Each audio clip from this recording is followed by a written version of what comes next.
Hey guys, welcome back to my channel. Thank you so much for tuning in. If you're new, welcome. So today, as promised, I am doing a more in-depth detailed video about one of my other conditions called hypothyroidism. And I touched on this topic a little bit in my battle with alopecia video. If you haven't checked that out, definitely check it out. I'll pop the link below.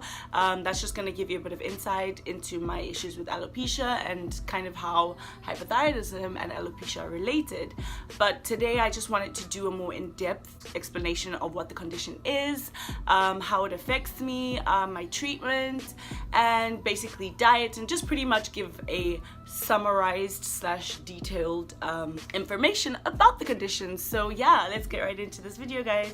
Okay, so there are two types of thyroid conditions in terms of hypothyroidism. So there's hypothyroidism and hyperthyroidism. So hypo is what I have, and that is basically an underactive thyroid, and hyper is overactive. So basically your thyroid is a small little like butterfly shaped gland that sits in your neck, I think like here or like here, somewhere like there, and basically it controls all the distribution of nutrients and hormones to meet your body's needs. Now if your thyroid is underactive, basically the signals ain't going off right, so things ain't going to where they need to be going in your body. Yeah, so the thyroid basically controls the way your body uses energy. So basically it has a part in all your organs, how they function, to make sure everything's functioning, down to even like your heart beating basically. So if your thyroid isn't working properly, everything kind of slows down. And I can tell you that much, I experience that a lot. So the thyroid is part of the endocrine system, and basically it's part of a system that distributes hormones, gets it all to the right places, and the two key hormones that are produced by your thyroid are T3 and T4. So they can be found in like every cell in your body, and they pretty much control digestion, metabolism, and heart rate. Sorry guys, I'm reading my notes because I want to make sure that I get everything right and put in all the details that I needed.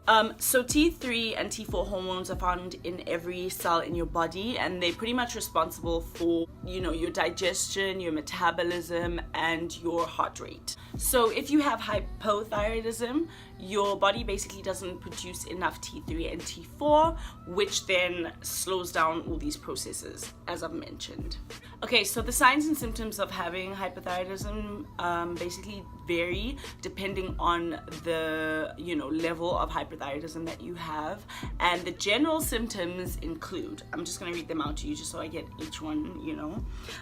Generally include fatigue, increased sensitivity to cold, constipation, dry skin, weight gain, puffy face, hoarseness, muscle weakness, elevated blood cholesterol level, muscle aches, tenderness, stiffness, pain, stiffness or swelling in your joints, heavier than normal or irregular menstrual periods, thinning hair, slowed heart rate, depression, impaired memory.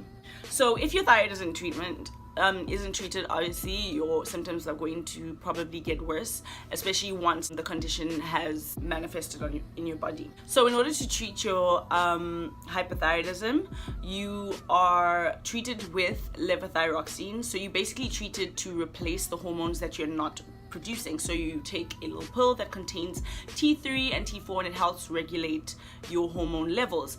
And you will probably be visiting the doctor every 3 to 4 months to monitor whether or not you need to adjust your dosage.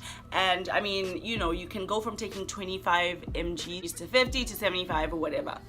It's a chronic condition, so for the rest of your life you pretty much take medication unless like a miracle happens, or you really have a eating plan that can possibly alleviate the condition. I know I have read up online that some people have treated the condition with, you know, natural remedies and changing their diet and stuff, but I think for the average person that can be difficult, especially because of how restricting these diets can be. So yeah, that's basically the whole medical information. Thank goodness I got through all of that, because I was like, oh my gosh, I got to read everything. But I basically just wanted to tell you about like my story and my experience with the condition and how it basically came about.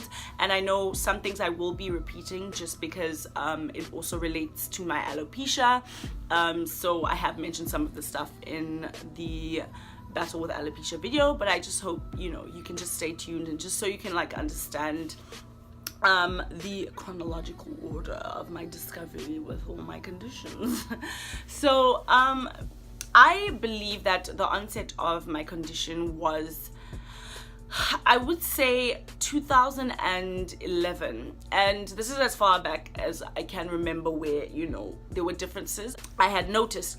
So there was a time in 2011 where I have thicker eyebrows. Like in my family I have pretty thick eyebrows, and I got them from my mom. And there was a time in 2011 where my eyebrows really thinned out. Like I don't think I have a picture, but if I do I'll just pop it in. But they really thinned out, and I remember I kept being in denial. I'm like, oh no, I'm just brushing them a certain way that makes them look thinner. And my sister was like, nah fam, your eyebrows be looking real thin. But I never really knew why they did that. But I just kind of like left them, and then they eventually grew back to their thickness.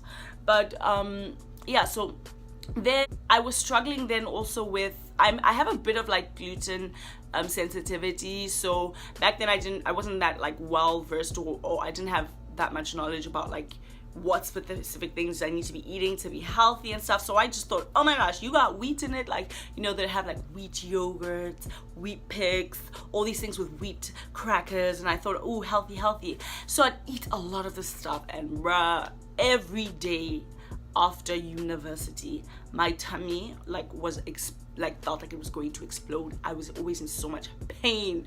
So I always knew that I had these issues. Like I was always bloated. It was just terrible. Then one day I just decided to stop everything and I stopped eating a lot of wheat and stuff, and all of those symptoms started to go away. And it's very rare for me to get bloated unless like I've eaten wheat on a very empty stomach. Anyways, fast forward to 2012.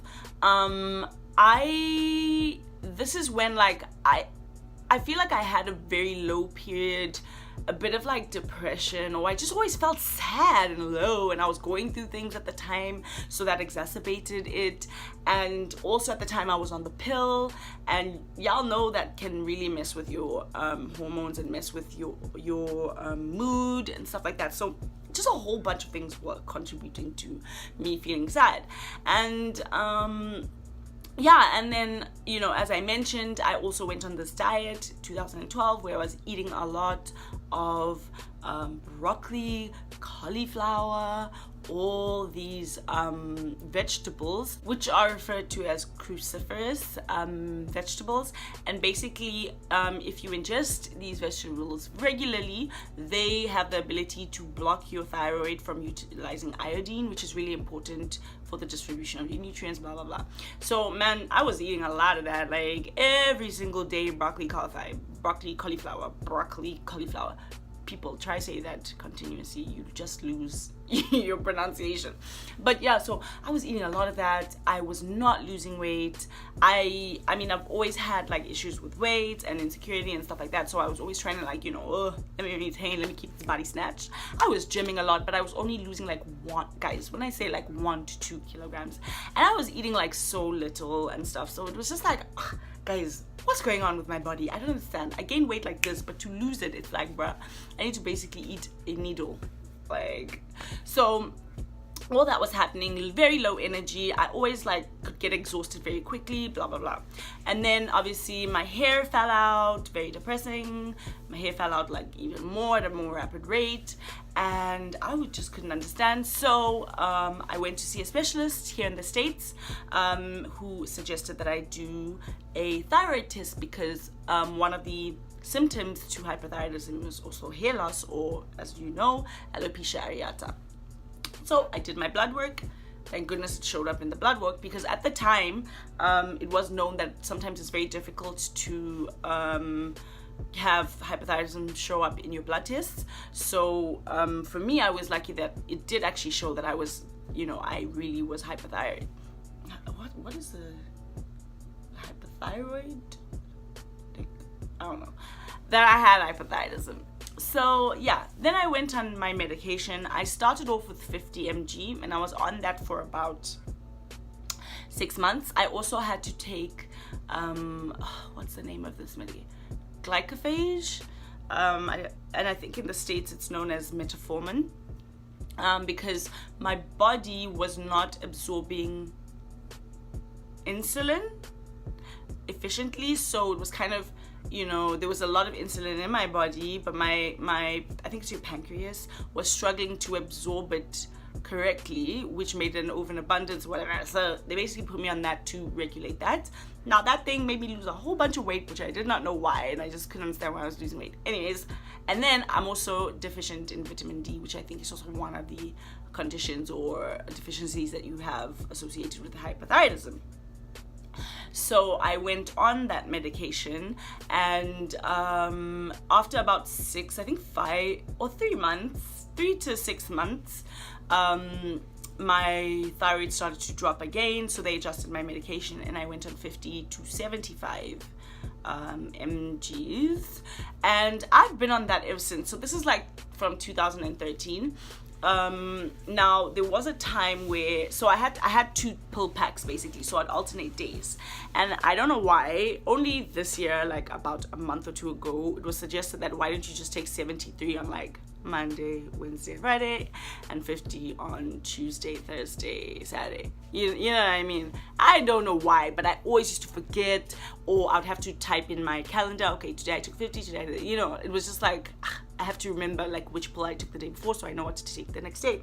But then one time I was taking 2 50s instead of 50 and 25 to make 75, and I was getting so hot all the time. Like when I would eat anything or think, I would just be sweating, and my mom was like, this is not normal. I was like, it's normal, like this is, I'm more, because I generally just get hot. I'm hot all the, like right now, fam, I got my fam on deck because it's hot. DC is hot. Whoops. So yeah, I was having all these weird symptoms, and then I realized, oh my gosh, I've been taking 100. And then I looked at the side effects of that, and it showed, you know, you kind of making yourself hyperthyroid, where people with hyperthyroidism also struggle with heat, sensitivity to heat, so they get hot very quickly, blah blah. So anyways, you know, I started taking the right medication, it was fine, and I've been good pretty much ever since. Recently there was a bit of a drop, so they suggested I take more of the 75 than 50, which I've been doing, and I think I'm good now. But yeah, so once I went on all my medication, my hair started to grow back, pretty much more lively and stuff.